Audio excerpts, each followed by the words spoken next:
One. And welcome to Around the Ozark Spotlight. Each week, we uncover the stories behind the people who live and work in Southwest Missouri, those individuals with entrepreneurial spirit who love to work to develop the lives of others or put pen to paper to write books about the stories and people of the Ozarks. I'm Scott Meier, and today we're going to explore the world of local science.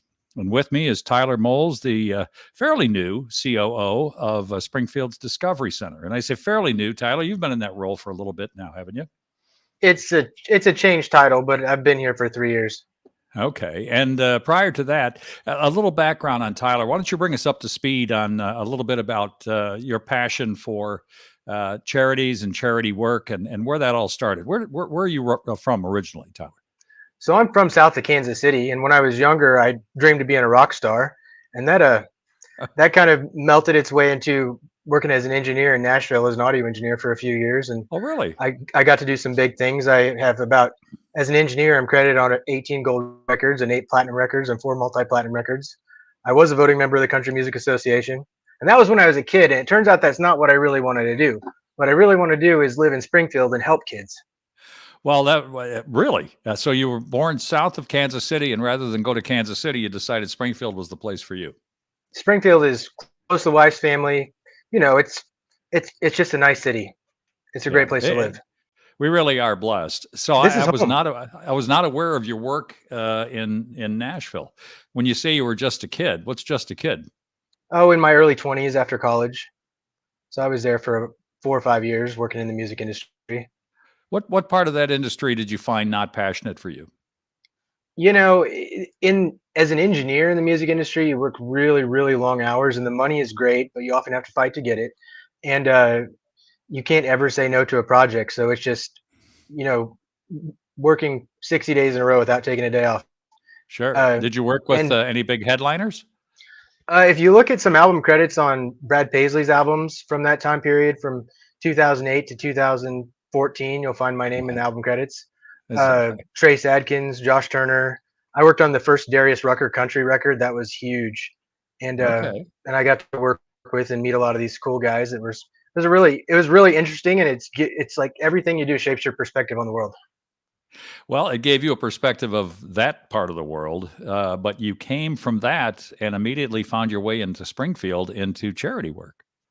So when I decided the music industry was not for me, we moved back here. My wife's family is from here, and it's not super far from where my family is. And Hmm. I went into the default occupation sales for a little while, and I didn't find that I had the passion for just selling. Like Hmm. it, but I started. There's a man that I really really admired. His name was Greg Clift. He owned a company here in town called PCNet for many years with his dad, and he's passed away since. But he really I looked to him as a mentor, and he really inspired me to go and volunteer. I volunteered at Boys and Girls Club, and then at Big Brothers Big Sisters, and then I worked at Big Brothers Big Sisters. Hmm. The calling just kind of comes, and I think that we got to make this town better for kids. We got to make this community better for kids if we want the workforce of tomorrow to be educated and skilled and driven. It starts when they're a kid. You're not going to take a 20 something and suddenly convince them that they want to develop a talent.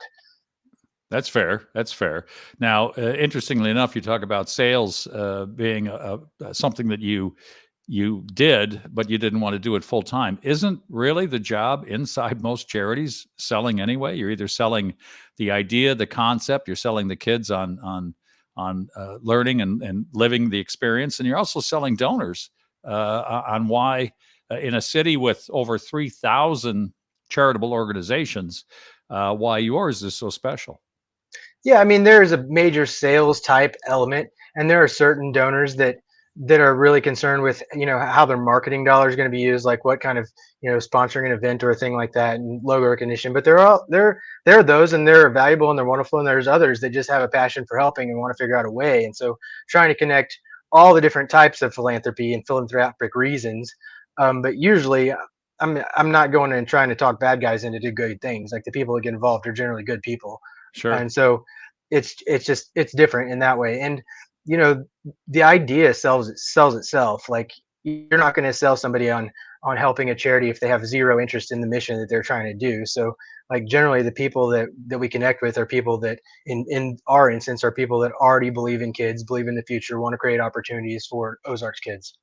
So, would it be fair to say that you could be or are a mentor for others that want to get into the charitable work? I would hope that I would hope that I act in ways that are honorable and just, and that young people can ask me questions and I can help them and try to point them in the right direction. Now, something folks might not be aware of, but you were grassroots with it, was when you were with Big Brothers Big Sisters, where you and I worked together for a while on the board. You were able to create a new value opportunity with clothing return, well, not returns, but uh, being able to distribute clothing that people were discarding for whatever reason, and you set up receptacles all across the city. Yeah, so if you've seen those purple bins that are all over town where you can put in your clothes and you think they're awful, well, you could probably thank me for it. But those bins generate thousands of dollars a year that fund Big Brothers Big Sisters. And at the time that I was involved with it, there was some benefits to other local nonprofits as well. And the idea being that most textile, I found out that most textile is recyclable. And if it's not reusable, it's reused Mhm. first. But if it's not reusable, it's still recyclable. The landfill is something like 5% textile here in Springfield, and there are for-profit companies that put charities' names on donation bins all over the country Mhm. and collect the money and cut back a small percent. And I thought, well, if they can do that and it's a viable business mechanism for them, why can't we just do this ourselves and build up the logistics infrastructure to, take in these donations? And so we were bringing in 40 to 80,000 plus Mhm. pounds of textile used clothing per week, and that would be sent to people here in the United States, people in the third world that could use it, and then whatever wasn't usable would be recycled and kept out of the landfill. And then all the money from that would go to support the charity. Would it be fair to say in the beginning it was like herding cats a little bit? It wasn't the most popular idea. Like I think that when you say, "Hey, we're going to collect a bunch of old clothes," and that's pretty much where most people stop and wanting to hear about it. But the opportunity is there, and no one else is really doing it, at least not in that way. And what Mhm. charities need to do is find sustainable funding mechanisms. When you talk about the donors, if you just want your charity, you just want to go ask for money, you can do that, and there's lots of charities that are successful doing only that. But like you said, in Greene County we've got over 3,000 501c3 4 5 6 sevens. Mhm. There's a ton of them. A lot of those are charitable institutions, uh, and so there's fierce competition, and it's very interesting in a community where we also have high poverty rates, high domestic violence, high if it's not good, we also tend to have high of whatever that thing is. Mhm. But we do have a lot of good people out there and a lot of good organizations that are trying to combat those problems. My guest today at your hearing and seeing on Around the Ozark Spotlight is Tyler Moles. Tyler, now the Chief Operating Officer of the Springfield Discovery Center. Now, Discovery Center has mushroomed into so much more, and in the past we've had Rob Blevins, who kind of had the role I think that you're in now. Rob has moved up into the organization or has increased the organization. Would you be good enough to tell us a little bit about what is going on with the Discovery Center? Because there's so many things that look like such positive opportunities for young people, not only to get more education, but to learn and touch and feel more of the whole scientific approach. So the idea is to inspire kids to a lifelong love of learning, and these are we take it in a couple of different directions. But there's the broad brushstroke. Any kid in the community, you know, can find a way to come here. They come here on field trips.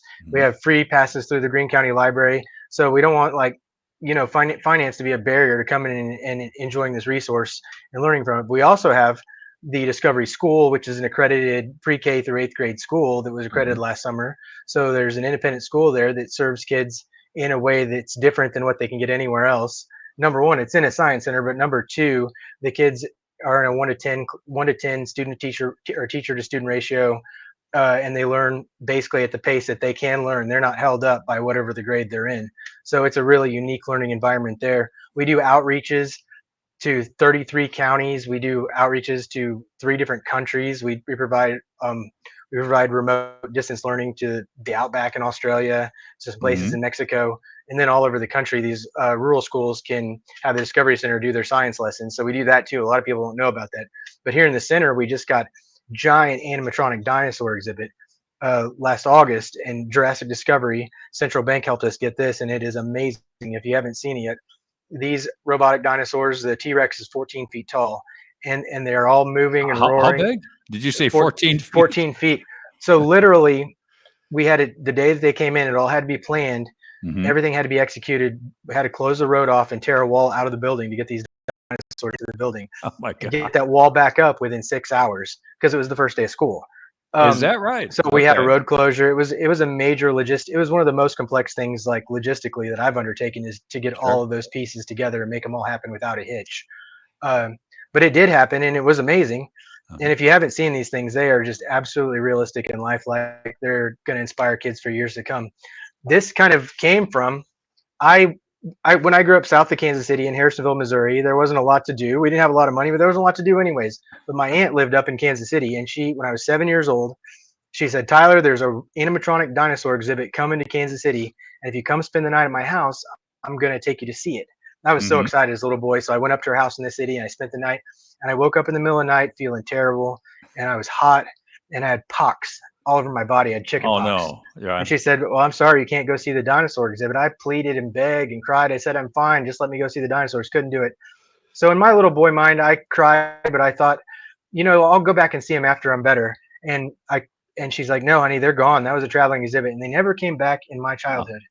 So I wanted to be able to do this for kids in this community. We rented a couple of these dinosaurs from this same company a couple of years ago, and it was a sure. huge hit. Hmm. A very small portion of what we have now, which is a massive exhibit. But I was talking to the gentleman that was installing them, and I told him this story, and he said, "Well, Kansas City, 1990, that was us. That was an earlier iteration of this exact exhibit that I bought. So like, I literally got the dinosaurs that I got cheated of as of a child, and now all the kids get to enjoy them." So it's How come does full that circle. happen?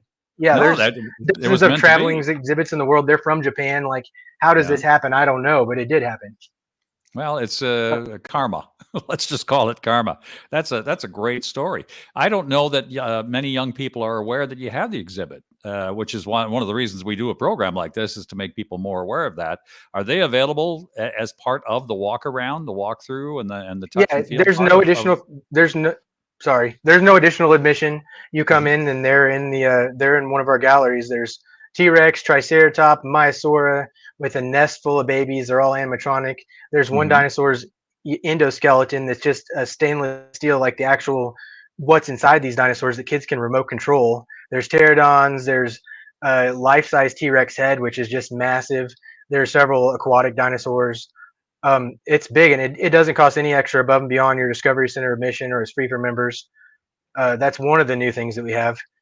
Additionally, we just built the downtown playground. It's open to the public on the weekends. We have a downtown playground outside at the Mhm. Discovery Center. So, used to be, I think some parents, even myself included, thought this is a rainy day activity to go to the science center. But now we've got everything you need right here. Your kids can play on a nice day and get worn out before they go home after they've had all the fun in the science center. So, and I think it's a major benefit to the people that live in downtown too, to have a playground. There's a lot of new housing that's been built here in the past couple of years, and there's not really a good. It's kind of a playground desert.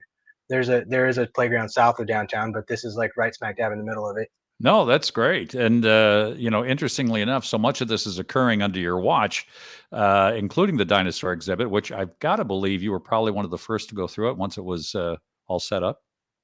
Yeah, I probably I don't know when the first go through was. I was the first one to crack the door on the semi truck, and and hauling them in. I was involved in not just the planning, but every step of that. And the team did a massive undertaking on just the atmospherics, the plant life, and the backgrounds and everything.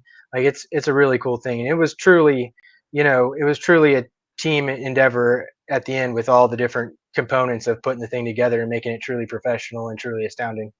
Excellent. We'll hold some of those thoughts when we come back from our break. We're going to talk about the future of the center, because I'm sure you can paint a great picture there. But hold on to that. We'll be back in a moment with more on Around the Ozark Spotlight. I'm your host, Scott Meier. And welcome back to the second half of today's Around the Ozark Spotlight. My guest, both you can see him and hear him, is Tyler Moles. Tyler is the Chief Operating Officer of the Springfield Discovery Center. So much seems to have occurred, Tyler, from a result of the pandemic, in terms of a rediscovery of the Discovery Center was going on prior to that. but it really forced forced all of your hands to change what you were doing internally. How can we work with the community? What can we do to provide the community more?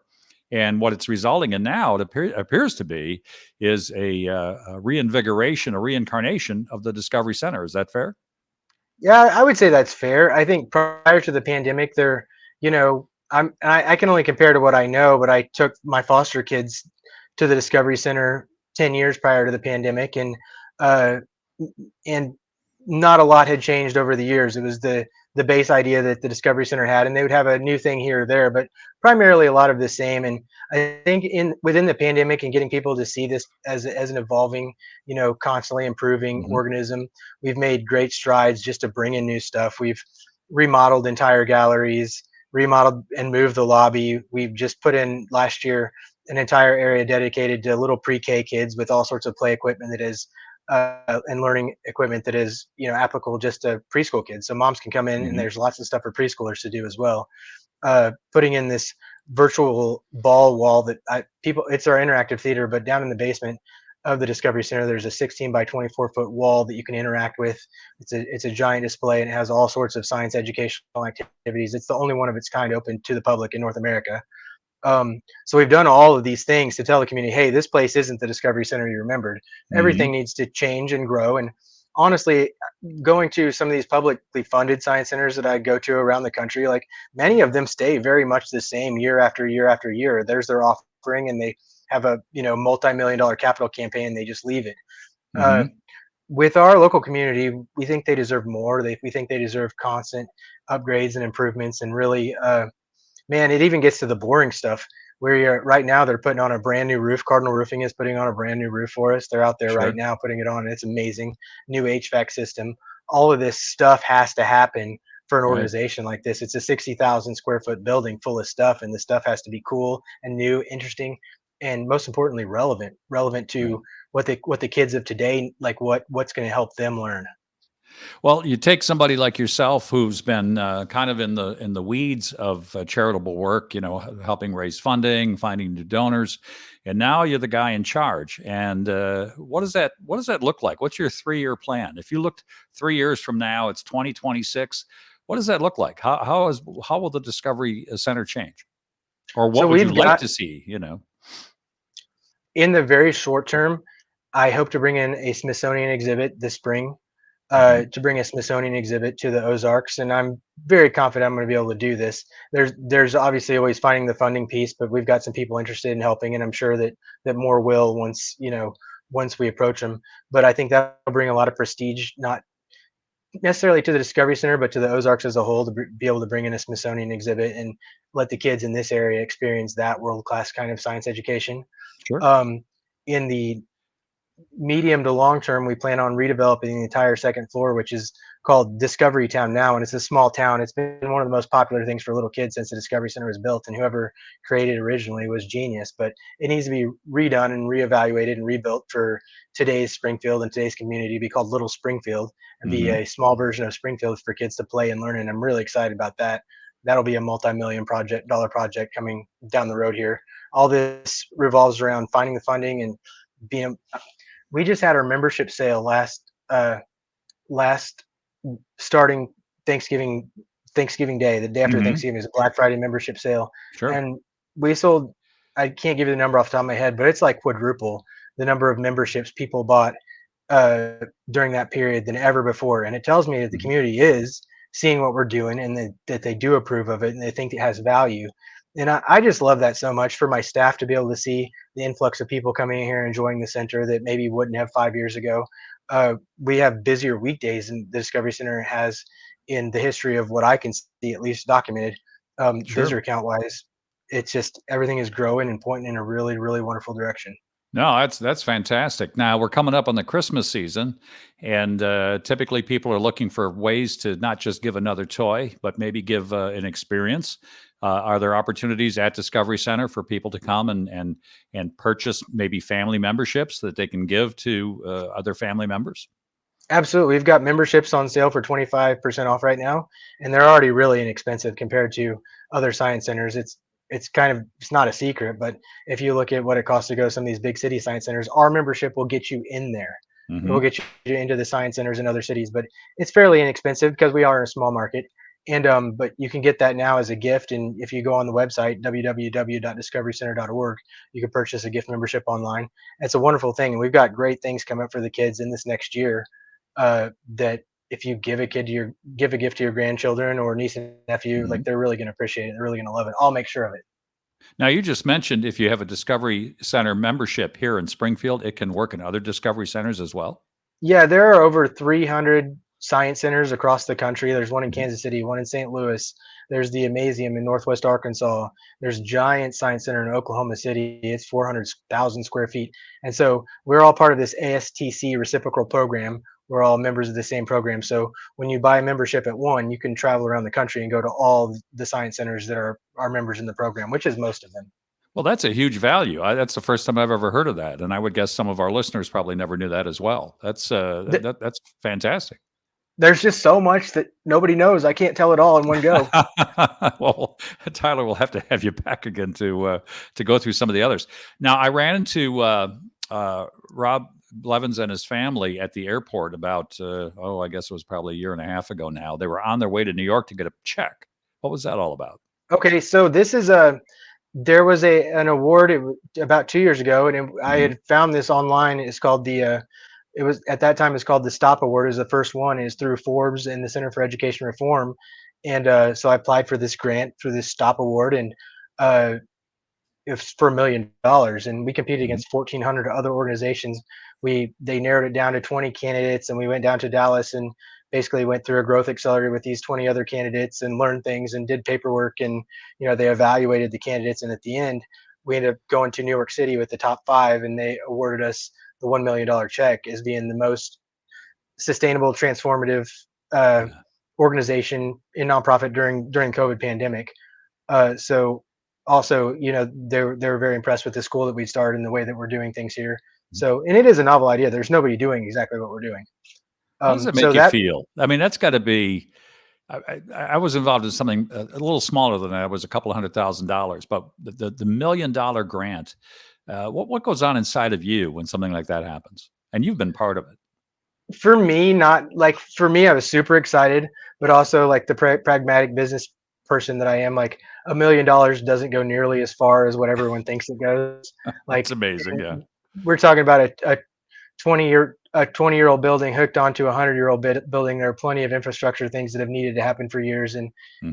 we were able to utilize that to start a preschool in Southwest Springfield. It's a Sprout Science Preschool, and so parents over in that area there's a wonderful preschool that follows their same type of Discovery School curriculum. It's 1 to 10, and it's all STEM based activities. Like it's super hard to find good preschool and especially good affordable preschool. So we're able Hmm. to utilize some of that to start the preschool, and that was awesome. And uh, but yeah, it just made me ecstatic. But I was also, really, I don't know, reserved on how far $1 million goes. Happy, but it's $1 million. It's a lot of Right. money. It's a lot of money to me or you, but to an organization, it's just a fair amount of money. Yeah. And to a construction company, it's minimal amount Yeah, of money. until you figure out what it costs to build a playground. Right. But we were super grateful, and it's awesome. And I think that we've been able to utilize that. Part of the gratitude is we've been able to utilize that as like a, I don't know, launching point for doing a whole bunch of other things that are incredible. And I don't know that we would have all the improvements that we have now if we hadn't had that sort of launch pad grant to get us going. You're hearing and viewing my guest today on Around the Ozark Spotlight, Tyler Moles. Tyler, not only a good friend, but someone I once tried to hire, and he didn't want to leave the charity business, and I could appreciate that. But Tyler, currently the Chief Operating Officer for the Discovery Center. Is that something that you're thinking down the road? Is the ability to take the center and expand it to the size of some of these others? Or do you feel that we can accomplish what you want to accomplish in the square footage that you have? I've got some big dreams. In this spot that we have here in downtown Springfield, we're kind of landlocked, but that's not to say that I haven't eyeballed every single property around the Discovery Center and envisioned what it might take to acquire it. Uh, Hmm. it would take a lot, but it's also doable. Like, in 10 years' time, we may find that the Discovery Center needs a new location. maybe it needs a new, bigger location outside of downtown or a different location in downtown. It doesn't, just because it's always been here doesn't mean it always has to be here. I would Hmm. love, I would love to be able to add additional parking, NERBY, and then build out the building across the entire parking lot and just put in 60,000 more square feet of really cool stuff. The truth is, a lot of cities, Springfield size, we're a large science center for square footage wise for the size of city we have. And it's Hmm. amazing that we have a community that can support that. Like, there aren't many other communities that are the size of Springfield that can support a science center the size of the Discovery Center. So we're able to provide we're able to provide a lot for kids across the Ozarks because of the support of this community. Would you agree that in your time now in Springfield, which has been how many years in total that you've been in Springfield? 15, 18, Okay, look at the quite a few. change. Look at the change. For me, it's been almost 8 years, but look at the change of this city from the time that you came or I came and where it is today, and really where it's going. Boy, man, there's been some really major great improvements, and there's been some things that aren't so good in the time. Uh, it seems to me that some of our challenges that we have here have gotten a little bit out of control as far as lack of affordable housing. Hmm. Obviously, I can't solve those problems. I will help in any way I can if somebody points me in the right direction. The best thing I can do is to try to inspire kids to become good, productive adults, and to be inspired to, to get a good education, to get a good job. But there are some things that have declined, but there's also been some great improvements. Just seeing some of the expansions on the south side, and yeah, there's Hmm. been some really big things too. Yeah, it's exciting, and it's and if you've noticed, there's more traffic.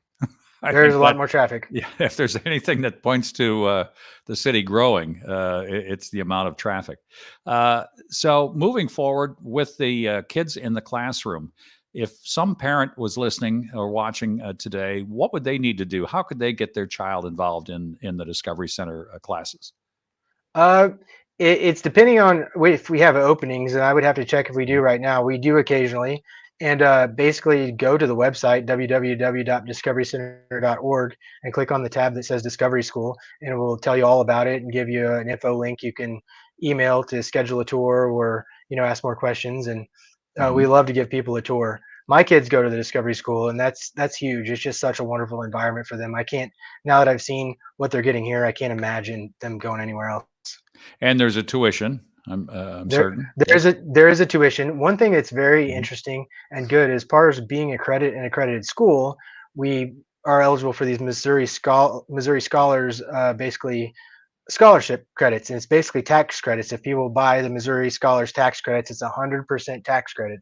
If people have heard of like a 50% tax credit before, this is a Hmm. 100% tax credit. So for most donors or individuals, this can be a straight wash on your tax liability. Like, it's basically giving your money to this fund other than the government. And I'm not a CPA, so if I have it wrong, just like, there's probably some CPAs listening right now. But this fund goes to pay for scholarships at independent schools in Missouri. So if somebody Hmm. funds that, it can create a scholarship. We've got about, I think, 5 kids waiting for scholarship funds on that program right now. So they do exist. I don't want to put that out there for everybody because it's all based on the philanthropy of people. If they want to support this sort of thing, there's never enough scholarship funds for students, for as many students as there are. That's fair, and always when a program is that good, obviously there's pressure on people wanting to be involved in it. In the last minute that we have, do we have any issues with finding people to work at the Discovery Center? Are you good that way? That's one thing that's really interesting. I know what it's like to be in textile operation or another nonprofit, and nonprofits can't always pay a lot of money and they don't always have the best benefits. But honestly, at the Discovery Center, whenever we have an opening, we have plenty of applicants, Hmm. especially at the floor level, at the facilitator level. There's lots of young people that just want this job. So it hasn't. I don't want anybody to get mad out there because I've got a help wanted ad that nobody's answering. But for us, it hasn't been that much of a major challenge. So you're good to go. And We make it a cool place to work. People want to be here. but from time to time you do have openings, so they should keep their eyes open. We do, especially for young people. We have openings before summer because we get really busy in the summer. We hire additional staff for the summer, so that's always something that I would encourage a young person, especially somebody in college with a science or engineering or one of those type majors that wants something for the resume that's good. Come think about Sure. working here. But I only take ones that work hard because we work hard here. In case I don't get to see you before the holidays hit us, Tyler, have a Merry Christmas for you and your family. and all there at the Discovery Center. I want to thank my guest today, Tyler Moles, on Around the Ozark Spotlight. Also, my producers, Taylor Worley and Jay Stevens, and all of you for joining us. If you happen to miss all or part of today's conversation, you can always find it at ATO Spotlight at aroundtheozarks.com, or also on the ATO app, which is found in either the Apple apps or the Android app stores. And there you'll find today's program as well as all the others from this last year. I'm Scott Meier. Remember, every day is a gift, and it's the best present you can ever receive. Have a great day.